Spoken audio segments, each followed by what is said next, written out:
The life of the cloistered, contemplative nun is a reminder to all Christian people of their fundamental vocation and their call to holiness and intimacy with God. Through prayer, especially the celebration of the liturgy and their daily self-offering, the nuns intercede for the whole people of God. A contemplative monastery is a gift from God for the local church to which it belongs. Representing the prayerful face of the church, a monastery makes the church's presence more complete and meaningful in the local community. The specific mission of the contemplative vocation, then, is to undertake, cherish, and promote what is most deep in the life of the church.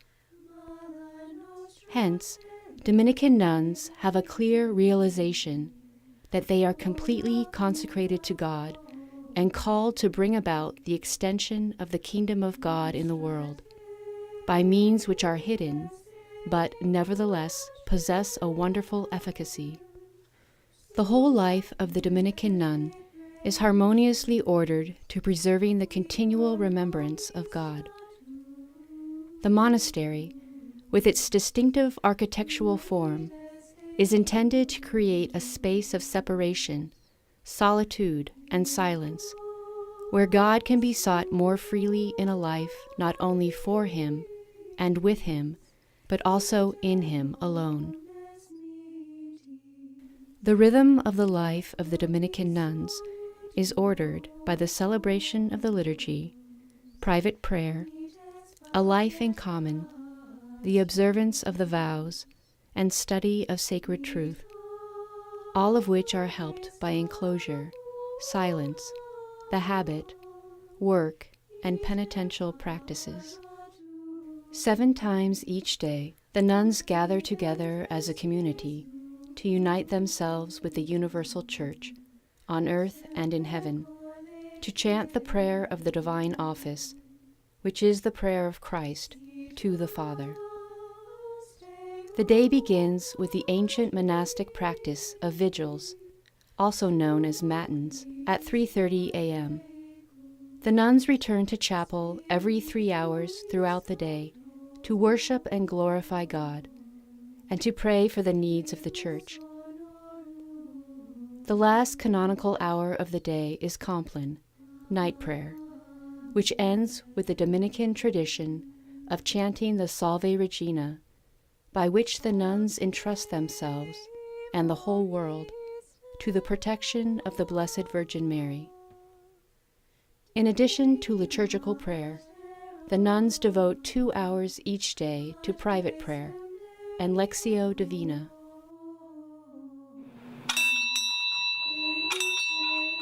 Outside of the hours dedicated to prayer and study of sacred truth, the nuns spend themselves in various forms of work and manual labor, such as would be done in any ordinary household. The nuns also engage in various types of productive labor, which contribute to the support of the monastery. Because the majority of the day is dedicated to prayer and divine worship, they must also rely on alms and support from the people of God. The nuns live a life in common, one in mind and heart, a reflection of the life of the Trinity. Although they spend most of the day in silence, each evening before the last canonical hour of the day, they gather together for a period of recreation, where mutual understanding and sisterly communion are fostered among the nuns. Today, the St. Dominic's Monastery community numbers 14, with 4 solemnly professed nuns, 5 in temporary profession, 3 novices, and 2 postulants. The community has been blessed and is ever grateful for the vocations she has received, which came even during their temporary stay in Massachusetts, during their days of transition and move. And God continues to send those young women who desire to live a life radically for God alone. In their 6 years in Linden, the nuns have significantly reduced their mortgage with the generous help of faithful benefactors, including the gift of several legacies. However, they cannot move on to further construction until the mortgage, now $278,000, is amortized. Because of the cost of Phase 1 of the construction, they were not able to complete the project as planned.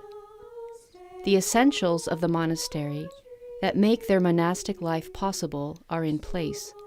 However, there are many things that remain incomplete. The windows in the courtyard were recently framed in order to bring the heating costs down, but the rest of the windows in the monastery remain unframed. Most of the floors are unfinished concrete, with the exception of the chapel, refectory, and the sisters' cells. The basement area, destined for separate workrooms, at present remains a single open space used for the laundry, the temporary library, music and liturgy preparation, artwork, storage needs, and maintenance supplies. Phase 2 of their construction will include the permanent chapel, living quarters for a resident chaplain, several guest rooms, parlors for visitors, and a much-needed expanded refectory, nuns' dining room. Included also will be renovation of their present temporary chapel and parlor area, which will be changed into the library, chapter hall, and classroom. Withdrawn from the world, in silence, through a hidden life of prayer, study, fasting, and penance, the nuns of St. Dominic's Monastery joyfully offer themselves in sacrifice for the salvation of souls. In every aspect of their lives, spiritual and temporal, the nuns have been supported by the Church and the local community from their earliest days to the present.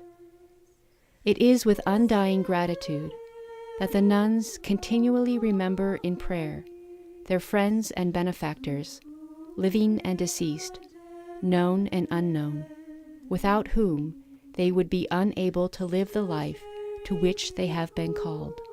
Thank you to all of you for your prayers and sacrifices, and to the St. Catherine de' Ricci Guild and its members for your support and dedication.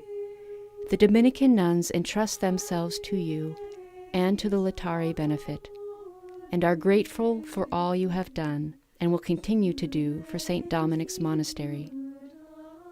May God bless you, your families and loved ones, now and through all eternity.